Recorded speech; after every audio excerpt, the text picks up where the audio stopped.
ऐसा है, गुमनामी गांव में बिट्टू नाम का एक लड़का मोची का काम किया करता था, पर उसके पास कोई भी जूते मरम्मत करवाने नहीं आता था। बिट्टू अपनी बीवी और माँ के साथ रहता था। बेगम, हमारी गुर्बत कब खत्म होगी? माँ जी को बुखार है, मैं उनका इलाज तक नहीं करवा पा रहा। बिट्टू जी, आप एक काम करें, मोची का काम छोड़ के किसी चप्पल वाली दुकान पर ही नौकरी करें, इस तरह हमारे पास कुछ पैसे आ जाएंगे। बेगम, आप ठीक कह रही हो, मैं कल जाता हूँ किसी के पास नौकरी मांगने के लिए। जबकि उसी गांव में मीठे नाम का लड़का अपनी बीवी नसीबो कैंची के साथ रहता था। जब रात होती वो गांव जाते और लोगों की गाय चोरी करके जंगल में ले आते। बेगम, अगर हम इसी तरह गांव वालों की गाय चोरी करते रहे तो हम तो इन सब गायों को बेचकर बहुत अमीर हो जाएंगे। मीठे में जाड़ के टोटे तो ठीक बोल रहे, हम तो सच में बहुत अमीर कबीर हो जाएंगे।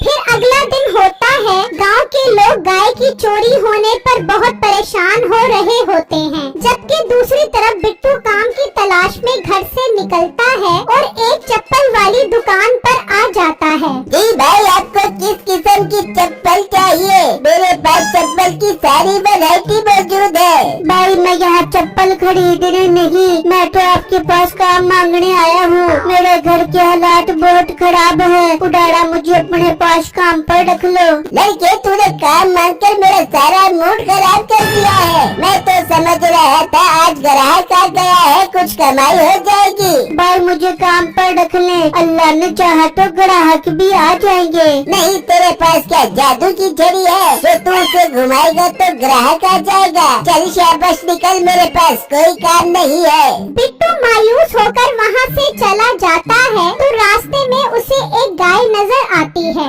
वाह, कितनी खूबसूरत गाय है। अगर मेरे पास ये गाय होती तो मैं इसका खालिश दूध अपनी माँ और बीवी को पिलाता, पर मेरी किस्मत ऐसी कहाँ कि मैं ऐसा कर सकूं। फिर बिट्टू उदास वहाँ से चला जाता है और अपने घर आ जाता है। बिट्टू जी, सुना, कोई काम मिला? बेगम, मैंने चप्पल वाली दुकान से काम मांगने की बहुत कोशिश की, मगर उसने काम देने से साफ इनकार कर दिया। बिट्टू जी, आप चप्पल वाले काम के अलावा कोई और दुकान पर चले जाते, हो सकता है आपको वहाँ पर काम मिल जाता। बिट्टू, अब तो खाने का सामान भी खत्म हो गया है, आप कुछ करें। ठीक है बेगम, मैं कल किसी और से काम मांगने की कोशिश करता हूँ। फिर रात हो जाती है। नसीबो और मीठा फिर गांव आते हैं और वही सफेद गाय चोरी करके ले जाते हैं। फिर अगला दिन होता है। बिट्टू काम की तलाश में घर से निकलता है तो रास्ते में उसे गांव के लोग परेशान नजर आते हैं।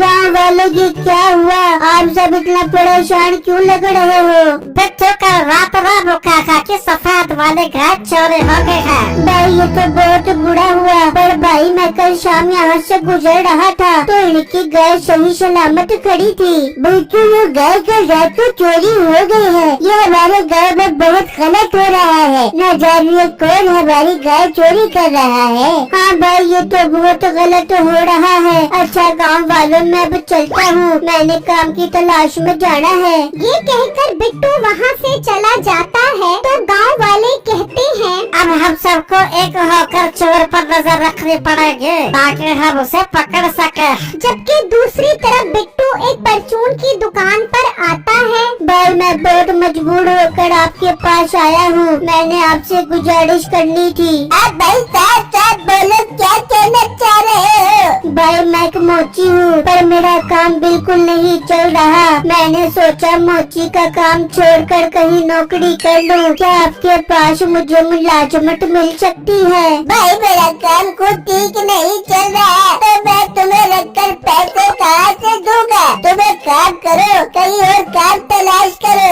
मेरे पास तुम्हें कोई काम नहीं मिल सकता। बिट्टू मायूस वहाँ से चला जाता है और जगह जगह काम तलाश करता है, पर उसे कहीं भी काम नहीं मिलता। शाम हो जाती है और वो थक हार कर घर की तरफ वापस आ रहा होता है तो उसे रास्ते में एक खूबसूरत खूबसूरत गाय नजर आती है। माशाल्लाह, ये गाय तो रामू काका की गाय से भी खूबसूरत है। पता नहीं रामू काका की गाय कौन चोरी करके ले गया होगा। बिट्टू उदास परेशान वहाँ से निकल पड़ता है और घर आ जाता है। बेगम और माँ जी, मैंने आज भी काम ढूंढने की बहुत कोशिश की मगर मुझे कहीं काम नहीं मिला। बिट्टू बेटा, ये तो बहुत बुरा हुआ है। मुझे बहुत कमजोरी हो रही है। कहीं मैं कमजोरी और भूख की वजह से मर ही न जाऊं। सासू आप ऐसी बातें मत करें। बिट्टू आप कुछ करें, माँ जी के लिए खाने पीने का बंदोबस्त करें। तो बिट्टू के जहन में एक ख्याल आता है, क्यों ना मैं उस गाय का दूध निकाल लाऊं ताकि माँ जी और बेगम पीकर अपना गुजारा कर ले। फिर रात होती है तो बिट्टू बर्तन उठाकर घर से निकलता है, जबकि दूसरी तरफ गांव वाले पहरा लगाकर चोर को पकड़ने के लिए छुपे होते हैं। बिट्टू जैसे ही गाय के करीब पहुंचता है तो गांव वाले वहां आ जाते हैं। अच्छा, तो बिट्टू तू चोर है? तू ही गाँव वालों की गाय चोरी करता है? वो नहीं भाई, मेरे घर में मेरी माँ और बीवी भूखे हैं। मैं तो बस उनके लिए दूध निकालने आया था। वो अपनी बहस कर रहे होते हैं, तभी गांव का चौधरी भी वहां आ जाता है। चौधरी साहब, हमने चोर पकड़ लिया है। यही गाय चोरी करता है। अच्छा, अगर ये चोर है तो अभी अभी कालू की गाय भी चोरी हुई है, पर ये तो यहाँ है। फिर कालू की गाय किसने चोरी की है? चौधरी साहब, इसका मतलब बिट्टू चोर रहे? हाँ, बिट्टू चोर नहीं है, चोर कोई और ही है। हमें कालू के पास जाकर सारा माजरा सुनना होगा। फिर वो सब कालू के पास आ जाते हैं। कालू, ये बता, जब तेरी गाय चोरी हुई तो तूने चोर को जाते हुए देखा था? चोर तेरे साहब उस टाइम सो रहा था। जब बाहर आके देखा तो चोर मेरी गाय ले जा चुका था। फिर मैंने पुलिस को बुलवा लिया, अब वही चोर को पकड़ेंगे। तभी पुलिस वाला वहाँ आ जाता है। कमाल की बात है, तुम सब कहते हुए चोर गाय कैसे चोरी करके ले गया? मुझे तो ये कुछ और ही बाबला लग रहा है भाई। पुलिस साहब, आप कहना क्या चाह रहे हो? आपको क्या मसला लगता है?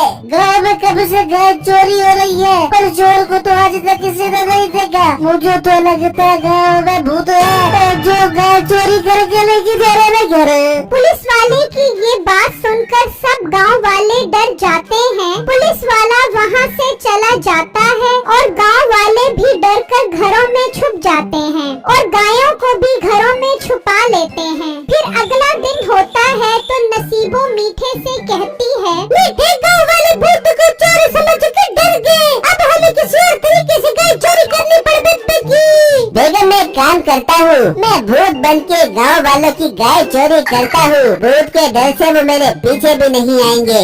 मीठे, बहुत जबरदस्त आइडिया था दिमाग में। तो आज रात में जाओ एक और गाय चोरी करके लेके आ। मैं यहाँ बाकी गायों का ध्यान रखूंगी। फिर रात होती है तो मीठा भूत बनकर गांव आता है और एक गाय चोरी करके जा रहा होता है। तभी बिट्टू की नजर पड़ती है। ओ मेरे अल्लाह, ये तो भूत है जो गाय लेकर जा रहा है। मैं उसका पीछा करता हूँ। बिट्टू उसके पीछे चल पड़ता है, जबकि मीठा वो गाय लेकर नसीबों के पास पहुंच जाता है और अपनी चादर उतार देता है। देख बेगम, मैं भूत बन के कैसे गाय चोरी करके ले आया हूँ। बिट्टू छुपा ये सब देख रहा होता है। अच्छा, तो ये भूत नहीं मीठा है जो अपनी बीवी के साथ मिलकर गांव की गाय चोरी कर रहा है। मैं भी गांव वालों को लेकर आता हूँ। बिट्टू वहाँ से निकलता है और सब गांव वालों को वहाँ ले आता है। गांव वालों, ये देखो, ये है आपकी गाय और ये चोर आपके सामने है जो भूत बनकर आपकी गाय चोरी करता है। ये सब देखकर गांव वालों को मीठे और नसीबों पर बहुत गुस्सा आता है और वो उन्हें पुलिस के हवाले कर देते हैं। सब गांव वालों को उनकी गाय मिल जाती है। सब खुश होकर एक गाय बिट्टू को इनाम के तौर पर दे देते हैं। बिट्टू उस गाय का दूध निकाल कर बेचना शुरू कर देता है, जिससे उसके घर के हालात बेहतर होना शुरू हो जाते हैं।